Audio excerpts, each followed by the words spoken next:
샬롬! 야곱의 이야기를 좀 더 이어가겠습니다. 좀 살만하니까 뭐 이런 얘기 들어보셨죠? 조금 이제 좀 살만하니까 또 무슨 문제가 터졌다고. 이제 조금 뭐 애들 시집장가 보내고 이제 조금 살만하니까 무슨 문제가 터지고, 이제 집 하나 장만하고 좀 이제 안정되고 살만하니까 또 무슨 문제가 일어나고, 뭔가 뻥 터지고 뻥 터지고. 도대체 이놈의 인생은 언제 안식이 있는 걸까요? 여러분, 우리가 그것만 해결되면, 이제 그렇게만 되면 나한테는 소원도 없고 나는 걱정할 것도 없다, 혹시 이렇게 생각하고 목표로 두고 있는 것들이 있나요? 섞고 있는 겁니다. 도대체 어떤 일이 일어나야 내 삶에 안식이 오는 건가요? 더 이상 걱정하지 않고 이제는 아무 걱정 없어, 이렇게. 시집 못 간 딸이 하나 있는데 나이가 거의 40이 다 돼서 겨우 시집을 갔어. 내가 그 딸 때문에 소화도 안 되고 맨날 체해서 사는 것 같았는데 이제 시집을 갔어. 이제 나는 소원도 없고 난 이제 걱정할 것도 없어. 근데 웬걸, 시집 간 지 1년도 안 돼서 뻥. 이 아들놈 취업만 되면 나는 진짜 소원이 없어. 이게 어떻게든 좀 취업이 돼야 될 텐데 집에서 저러고 있은 지 3년째야. 미치겠어, 볼 때마다. 내 저 아들놈만 이제 취업이 되고 정말 자리를 잡으면 내가 소원이 없을 텐데. 그런데 어느 날 취업이 되고 자리를 잡았어. 이제 막 다 이제 끝난 것 같아. 이제 나는 더 걱정할 게 없어.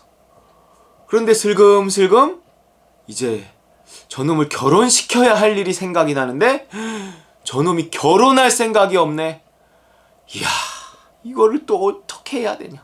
어떻게 저놈, 아무리 요즘에 혼자 사는 게 유행이라지만 저놈을, 아들 하나 있는 거 어떻게든지 장가를 보내야지 저놈이 대를 끊으려고.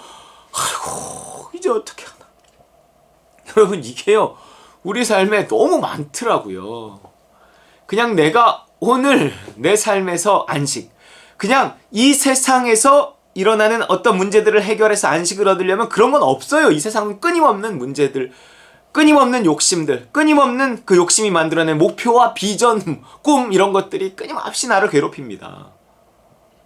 내가 이 땅을 벗어나 죽지 않는 한 나한테 안식이라는 것이 없어요. 죽어야 천국입니다, 여러분. 내가 세상에 대해서 죽고 하나님 나라에서 살아나서 내가 오늘 하나님 나라에 살아야 세상에 내가 어떤 문제들을 가지고 있더라도 그럼에도 불구하고 평안하고 기쁠 수 있습니다. 아무것도 염려하지 말고 모든 일에 기도와 간구로 너희 구할 것을 감사함으로 하나님께 아뢰라, 기도하라, 그런 거예요. 그리하면 모든 지각에 뛰어난 하나님의 평강이 그리스도 예수 안에서 너희 마음과 생각을 지키시리라. 마음과 생각에 평안함이 있다는 거예요. 아무것도 염려하지 말고, 이 땅의 어떤 문제들에 대해서 매이고 염려하지 말고 그냥 기도해. 그러면 네가 세상 나라에서 넘어서 오늘 하나님 나라에 속한 하루를 살게 될 거야. 그러면 이 세상 나라에 어떤 문제가 여전히 남아있건, 우리 집안에 어떤 문제가 있건, 나에게 어떤 문제가 있건 그냥 그것을 초월해서, 그것을 넘어서서 평강과 기쁨이 너한테 있을 거야. 그러면 너는 그럼에도 불구하고 행복을 누려. 그러면 객관적으로 문제는 그대로 있는 거잖아요. 문제가 뭔데요, 문제가? 객관적인 문제라는 게 뭐예요? 그걸 문제로 생각하기 때문에 그것이 문제더라고요. 여러분, 어떤 문제라는 건 주관적인 거예요. 장가 못 간 아들이 있어도요, 아버지는 이렇게 생각해. 요즘에 장가 안 가고 사는 애들도 많어. 지 밥벌이하고 살면 되는 거지. 요즘에 무슨 대를 이어야 되고, 나 소용이 없어, 괜찮아. 이러면 아버지는 아무 문제가 아니야. 근데 이 엄마는 그것 때문에 죽겠는 거야. 그래도 내 아들이 장가 가는 걸 봐야지. 그래도 내가 손주를 안아봐야 되는데. 다 그 욕심이야. 마음을 비워. 뭐 이렇게 두 사람이 달라요. 생각이 다르면 같은 문제를 놓고 문제라고 생각하고 문제라고 생각하지 않아요. 이 사람에게 문제고 이 사람 문제가 아니야. 문제는 굉장히 주관적입니다. 그래도요, 죽음이라는 게 있는데요. 죽으면 어떻게 해요? 죽으면 아니 우리 믿는 자들에게서 죽음이 문제입니까? 모든 사람들은 죽음이 궁극적으로 문제가 되기 때문에 거기에서 모든 다른 문제들이 나오는 거예요. 죽는 게 문제니까 그 죽음을 가져다주는 가난이 문제고 질병이 문제고 외로움이 문제고 뭐 이러는 거예요. 그 끝에 죽음이 있을까봐. 근데 이 죽음이 문제가 되지 않으면 거기서부터 올라오는 다른 것들이 이렇게 크게 문제가 되지 않아요. 그러니까 뭔가 우리가 죽음에 대한 염려와 두려움을 넘어서면 계속 이야기하지만 그리고 내가 하나님에 대한 믿음을 가장 중요한 것으로 여기고 그 믿음으로 말미암아 살면서 믿음으로 말미암아 이 두려움을 넘어서면 어떤 것도 문제로 보이지 않습니다. 우리는 이미 죽음과 부활이라는 위치를 가지고 있거든요. 이것을 실제로 만드는 게 기도예요. 기도. 성령을 일하시게 하는 거. 내가 십자가 보혈을 붙잡고 기도할 때 죽음이라는 위치가 실제가 되고 부활이라는 위치가 실제가 돼서 모든 문제에서 우리가 자유롭게 되는 거예요. 성령이 그 일을 하시는 겁니다. 이렇게 우리는 문제를 기도로 성령을 힘입어 십자가와 성령을 힘입어 넘어서게 하는 거예요. 그것이 복음입니다. 여러분. 복음. 그렇지 않고서는 이 땅의 삶에요. 내가 내 힘으로 문제들을 해결하려고 하죠. 수단과 방법을 가리지 말고 내가 문제를 해결해야 돼. 해결했어. 그러면요. 내가 또 다른 문제를 또 내가 해결해야 되는 그 문제가 생겨요. 계속 내가 해결해야 됩니다. 내 안식을 내가 취해야 되고 내가 지켜야 돼요. 내 자식을 내가 키웠어. 내가 대학 보냈어. 내가 이만큼 살게 했어. 내가 시집 보냈어. 내가 장가 보냈어. 끝이에요? 아니에요. 또 손주 낳아야 돼. 또 손주가 태어난 자라나야 돼. 뭔가 내 자식에게도 일어나는 문제가 끊임없어요. 그럼 내가 끊임없이 관여하면서 끊임없이 거기를 뭔가 이렇게 도움을 줘야 되는데 이게 내 삶에 언제 안식이 오는 거예요. 내 삶은 이제 어느 정도 살만해. 근데 내 자식이 살만하지 않으니 내가 살만하지 않은 거예요. 그러니까 내가 왕이 되고 내가 주인이 되고 내가 하나님이 돼서 내 자식의 문제를 내가 해결하려고 하면 내 인생엔 끝도 없습니다. 내 문제를 내가 하려고 해도 마찬가지예요. 나는 모르는 거예요. 난 몰라요. 다 하나님 손에 있어요. 그냥 다 맡기는 거죠. 그냥 나는 오늘 하루를 내 믿음 만큼 사는 거예요. 믿음대로 믿음 만큼 사는 거예요. 그러면서 안식을 누려야 돼요. 그리고 다 맡겨야 돼요. 그리고 하나님이 내가 하나님 나라에서 속해서 아무것도 염려하지 않고 그 살아가는 하루하루를 살았을 뿐인데 난 아무것도 한 게 없는데 하나님이 해결해 가시는 그 과정을 보는 거죠. 그 은혜란 말이에요. 그 은혜. 아, 하나님이 이렇게 하시는구나. 정말 우리의 마음으로 생각으로 정말 상상치도 못했던 방법을 하나님께서 풀어가시는데 형통이라 그러는 것입니다. 형통. 요셉의 일생을 누가 계획할 수 있었겠습니까? 요셉이 하나님으로부터 비전을 받고 그 비전을 품고 비전을 이루는 유일한 방법은 그냥 순종하는 거였어요. 그냥 하루하루 살았는데 갑자기 이런 일이 일어났는데 받아들이고 갑자기 저런 일이 일어났는데 받아들이고 이런 일도 저런 일도 받아들이면서 순종하고 인내하고 주와 동행할 때 그 길에 형통이 있고 도대체 형들한테 팔려서 외국으로 노예로 갔는데 그걸 형통이라고 그래요? 성경은 그걸 형통이라고 그래요. 그렇게 팔려갔는데 그 집에서 가정 총무를 하다가 감옥에 갇혀. 또 감옥에서 뭐 형통했대. 감옥을 안 가야 형통이지 감옥에 가서 형통한 건 뭔 형통이야. 안 팔려가야 형통이지 팔려가갖고 그 집에서 잘 되는 게 무슨 형통이야.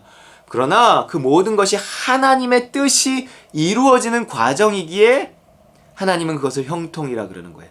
왜냐하면 그 모든 과정을 통해 합력해서 선을 이루실 하나님의 비전과 목표가 이루어지고 있기에 형통이라 그러는 거예요. 누가 그 과정을 거쳐 애굽의 총리가 되리라고 생각이나 할 수 있었겠습니까? 하나님만이 하실 수 있어요. 내가 내 힘으로 만드는 건 내 능력만큼 되지만 내가 하나님께 모든 걸 맡기고 의지하면 하나님의 능력만큼 내 인생도 내 자식의 인생도 이루어지는 거예요. 우리 교회도 비전을 내가 가지면 내 수준에서 끝납니다. 하지만 하나님의 비전을 품으면 하나님의 비전을 이루는 교회가 되는 거예요. 여러분 내 삶도 내 자녀의 삶도 그렇게 하나님께 다 맡기고 의지하고 나는 오직 기도할 뿐이고 나는 오직 아무것도 염려하지 않으려고 애쓸 뿐이고 하나님을 더 왜냐하면 사랑하는 자들에게 합력해서 선을 이룬다 하셨으니 하나님을 사랑하는 자가 되려고 그 하나님과의 그 관계에 더 집중하고 발버둥 치고 애를 쓰고 지금 야곱을 보시라고요.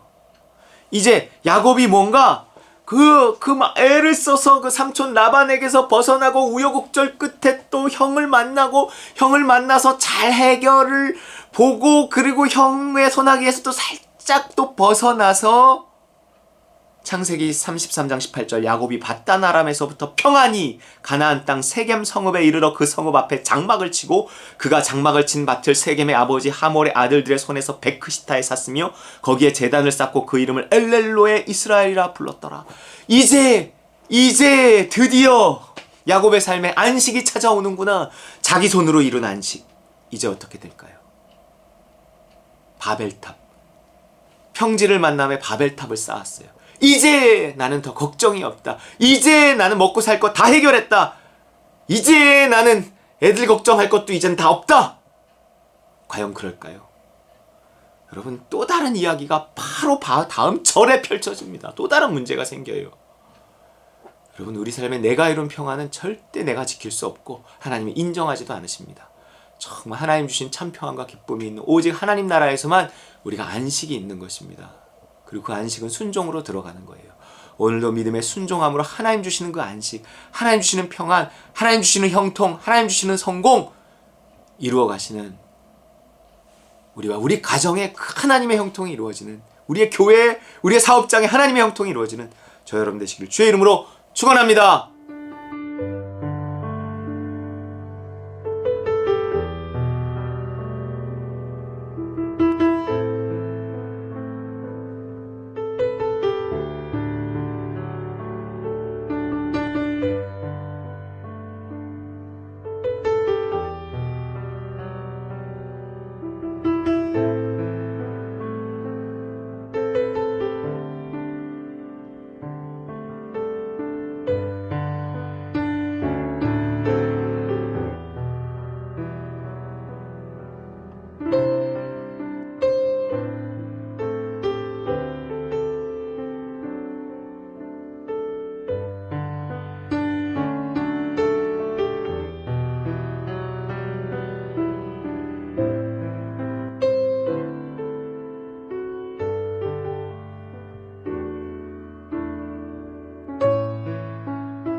주의 사랑을 믿고 성령으로 힘써 싸워 이기며 약속 믿고 굳게 서리라.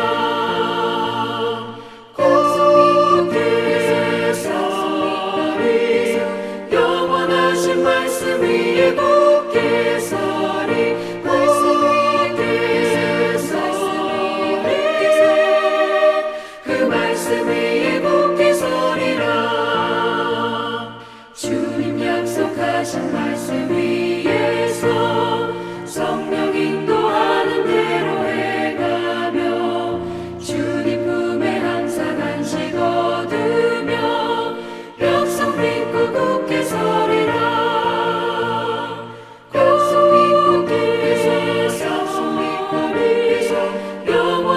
영원하신 말씀 위에